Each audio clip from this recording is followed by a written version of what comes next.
ಮೈಸೂರು ಹಾಲು ಉತ್ಪಾದಕರ ಸಹಕಾರ ಸಂಘದಲ್ಲಿ ಗಲಾಟೆ ಆಗ್ಬಿಟ್ಟಿದೆ. ಪಿರಿಯಾಪಟ್ಟಣ ತಾಲೂಕಿನ ಆವರ್ತಿ ಹಾಲು ಉತ್ಪಾದಕರ ಸಹಕಾರ ಸಂಘದಲ್ಲಿ ಕಿರಿಕಾಗಿದೆ.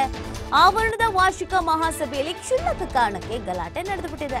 ಕಾಂಗ್ರೆಸ್ ಹಾಗೂ ಜೆಡಿಎಸ್ ಕಾರ್ಯಕರ್ತರ ನಡುವೆ ಈ ಜಗಳ ಆಗಿರೋದು. ಕೈ ಮಿಲಾಯಿಸಿದ್ದಾರೆ ಎರಡೂ ಪಕ್ಷದ ಕಾರ್ಯಕರ್ತರು. ಸಂಘದ ಸಭೆಯನ್ನ ನಡೆಸೋಕೆ ಬಿಡದೆ ಗಲಾಟೆಯನ್ನ ಮಾಡಿ ರಾಧಾಂತವನ್ನ ಮಾಡಲಾಗಿದೆ.